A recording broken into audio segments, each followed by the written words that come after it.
Tom Brady and Roger Goodell were back in court yesterday and did not reach a settlement. Apparently, Brady was once again ready to consider striking a deal, being open to serve a one-game suspension for failure to cooperate, according to NFL.com. And the league was willing to cut the suspension to 3 games if Brady were to admit guilt, that via the New York Daily News. However, it never got to that point due to the NFL's insistence on Brady admitting to guilt, knowledge, and or responsibility in connection with the alleged deflation of footballs.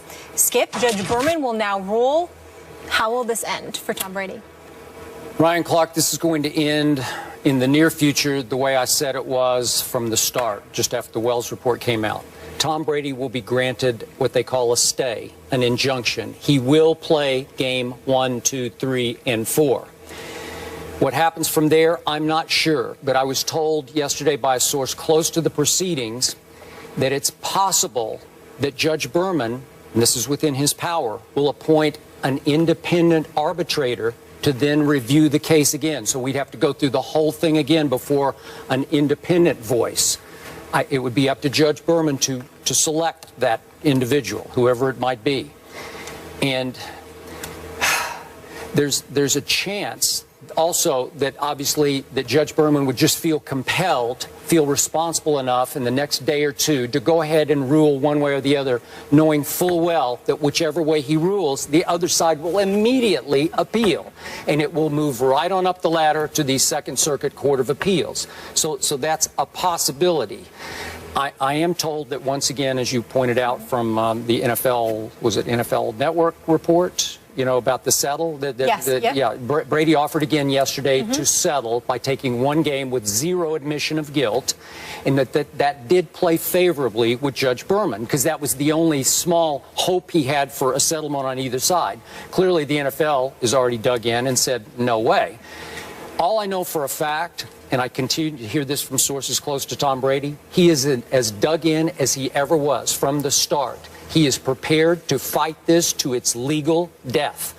He's weary of it. He's lost a little bit of spirit. I didn't think he played very well, especially in the first quarter the other night. Then he rallied his troops a little bit with a nice end of the half 2-minute drill drive. Right. But again, is it wearing on him? Yes, it is. Does he think he has enough momentum to go win this in court? Yes, he does, in the Court of Appeals. And if he did prevail, the end game here is to discredit the commissioner. And there is some thought that it could put the commissioner in jeopardy of keeping his job. Wow. Stole a little bit of my thunder, because I think the same thing is going to happen. Tom Brady is going to play in the first 4 games of the season, no matter how it happens, whether Judge Berman rules for him or they have to go to the next court and appeal. He's going to get a stay. He's going to play in those games.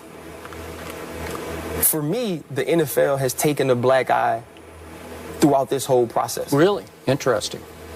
Roger Goodell, the reasons he's lost a lot of these cases once other people were brought in to hear him is because he does kind of skirt the rules of the CBA. Like he does. Eric Winston texted me last night because I tweeted something going back and forth with the fan. You know, it said something about the CBA, about the generally aware quote-unquote statement is something that Roger Goodell put into place after Spygate. He was like, you know what? From now on, I don't have to prove it. If I think you're doing this, then it's going to be an issue with me. You're going to be able to get suspended or whatever I feel like you should be subject to. But because he's doing things like that, other arbitrators, other judges, other courts are starting to feel a certain type of way about Roger Goodell. They think that he's abusing his power, the power given, whether it be by the CBA or not, whether the players agree to it or not. They don't think he's doing things the way that benefits the league, that benefits players, that benefits coaches. So I can definitely see, too, Judge Berman saying, you know what? I'm just tired of it. I'm tired of Roger Goodell. Even though we don't like to get involved in these cases, Tom Brady, you're playing the first game. You were willing to do something. The issue here is the two things, the thing that the NFL wants and the thing that Tom Brady wants, they just happen to be the same thing. Tom Brady wants in no way to admit that he was guilty, that he knew about it, that he had anything to do with. In the NFL, that's all they want. I think if he even said, man, y'all don't suspend me at all, I'll say I did it. I think they'll take that. Oh, sure They'll take that. Leap on that. Just to be able to say the Ted Wells report. I would agree. These millions of dollars we spent on it were well worth it because we got to the bottom of this. When in truth, they didn't really get to the bottom of it. Now, football people, myself included, do I believe he had something to do with it? Do I believe he had some knowledge of it? I do. But there's no proof of that. And so with there being no proof, Roger Goodell needs Tom Brady to say, I had a part in it. He needs Tom Brady to validate this situation. And like you said, I don't know if his job's in jeopardy. I'm not sure he cared. If y'all paid me $44 million last year, I wouldn't be at work anyway. Oh, my God. The things I could do with that. But when you look at the situation, he's lost favor finally. With some of these other things, if you look at the Hardy case or the Ray Rice, when he was able to come back and kind of fix it as far as people were concerned after the video, Adrian Peterson, because of these acts, the acts committed by these guys, he could pretty much, as far as public opinion, do what he wanted. He could say that you're never going to play again, you're suspended for a year, anything. He could pretty much do what he wanted. NFLPA bent a little bit to give him that by putting these guys on the commissioner exempt list. But with Tom Brady, with the deflation of balls, with football people saying, you know what, it wasn't really a big deal anyway if Tom Brady admits it, I think he's losing here. So he has to stay as dug in as Tom Brady is because Roger Goodell needs a win. Okay, so after all your years of being a player rep, you have a great command of this. At the higher level of the judicial system, at what point is a judge finally going to rule, well, you guys gave it up through your last collective bargaining, and the commissioner does have absolute power, so I have to rule with absolute power? I think it has to be a court and a judge who is truly just tired of it, though. You know, because a lot of times in these judges and when people look at justice and when people think of fairness, they don't like the big dog. You know, judges and people who think fairly don't like the bully. In NFL, Roger Goodell, he's the bully. They're the bully. So I don't know if there's a judge who's gotten to the point with these situations, especially this one. You know, some of those other situations, some of those other cases where there is harm to individuals, there is human casualties in it. I think a judge is kind of like, okay, I'm gonna stay out of it. But in this one, I feel like this won't be the case where a judge says, you know what, you gave it up in the CBA, and truly they didn't give up his right to just do whatever he wants, but they did give up the right for it to appeal through him, for him to be able to hand down suspensions. But it's supposed to be mutually negotiated, and the NFLPA is supposed to have a say in these things. I got it. You know, so okay, final point. Allow me to mount my soapbox on this one. Go for it. This week, I have become sick and tired of hearing people in the media, in all forms of media, say, I'm sick and tired of this Deflategate. Just go away, leave me alone, and let's get on with our football. I believe most of those people, if not all of them, are the same ones who leaped up on their soapboxes when the Wells report came out and said, he cheated and he lied about it, and they all dug in, suspend him, tarnish his reputation for good. He doesn't belong as a first ballot Hall of Famer. And now they're starting to realize Tom Brady, and they should admire this, and this is grudging on their part, he has fought back and dug in and hung in, and he has started to reverse the field here a little bit, where I think he's starting to clear his name. And it's really starting to irk people who dug in and now look like fools that they said he cheated when they now know, uh-oh, maybe he really didn't cheat. And so now they say, oh, get out of my sight. I just want my football back, because they don't want to give it up to a guy who had the guts to fight City Hall. He did. I said from the start, Roger, you're picking on the wrong guy here. He might seem like an aw-shucks nice guy off the field, but that Psycho Tom on the field, you don't mess with that guy. And that's who's coming out in court is Psycho Tom.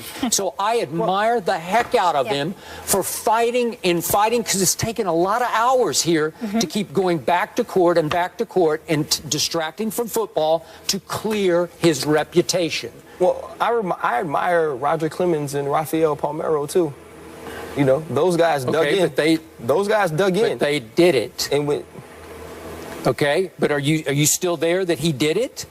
You're still there. I'm still there that he was generally aware and that he had. Really? Yeah. Oh, now I'm shocked by your. You've reverse field. I'm not changing. No, I have a reverse field on that. I did say from the beginning, Tom Brady, the player, is still a first ballot Hall of Famer. He's still the best quarterback of my era, of my time, the most accomplished.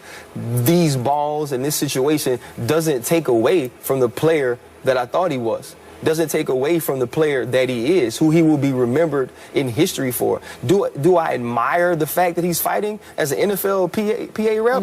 Heck yeah. It's good for all of us that he's doing that. And I hope he wins. But you still think he cheated? No question. Okay, I have huge question because I don't think he knew anything about this. And you are caught up in what you've said many times on the show. People that cheat, when you ask them, do they cheat? No, I know. They don't say, I think I play in the rules. They don't say that. He was blindsided by that. He had no idea what anybody was talking about. And you are a prisoner, I believe, of what you said many times sitting in this seat on this show, which is they've been serial cheaters for years and years. I'm with you on that. But that reflects not on the quarterback, but on the head coach. No, and I totally agree. The stories don't match up. You can't say at one point, oh, I know nothing about PSI, and then say, yeah, I do like my balls at 12.5 PSI. Like you can't have it both ways. You're talking about Brady. Tom Brady. You can't jump on both sides of the fence whenever it feels good to you, or whenever you review what you've heard or what you've said in the media and say, okay, now I need to fix that and I need to go. Tom Brady is a genius. He's a genius, and you can't make me believe when they ask him, do you cheat? He had no idea what they were talking about. But he told the story of a year ago, the Jets game, when he knew nothing. He didn't know what the rules were, and he went out for kickoff and found that the footballs were incredibly overinflated. He couldn't even grip them for a Jets game that they played poorly in, and he played poorly in. So he asked the equipment guys, go get the page out of the rule book. And from that point forward, he testified under oath. We took the page out of the rule book to the refs before the games and said, here's the standard. It's supposed to be between this and this. And Brady always said up front, I wanted mine at the lower end of regulation. Well, that's not cheating. Right. So why not say when they ask you about that, listen, I want mine at the lower end of the regulation, which is 12.5, which he eventually said. Yeah, and we're getting deep here because we're nitpicking with it, and we're going deeper into it than probably was intended. Brady's MO has always been, I will let my play do my talking. With the media, he tries to say less than nothing to the media. Right. Just a lot of aw shucks, we're trying hard, we're going to do better next week. So he didn't want to give the media anything or give you anything. This wasn't about football, though. That's about football. This is about his life. What if his actions said to you? His action that says he doesn't want to go down as a cheater. Okay. The same way when you point your finger at federal judges in Congress and say, I did not take steroids. Palmeiro, you're talking about. Yes. Okay. He did testify under oath. Tom Brady, who has a spotless reputation, flawless reputation, that he knew absolutely nothing. It was. Okay. All right, gentlemen. So where we are right now, a ruling should come down this week, and then there probably will be appeal. So this isn't going away anytime soon. But I like a point that you brought up. The point of contention, or the sticking point holdup here, is the admittance of guilt on both sides. Well, I thought I made a couple of good points. You made great points. But you do it so often, though. She's just trying to big up the rookie. Now we know what's going on. She's just trying to big up the rookie. Next question. Stop it. It is never easy for me or Andrew Luck when he faces Tom Brady and the Patriots. Apparently, he isn't into watching them either. Find out what has Luck salty when we come back.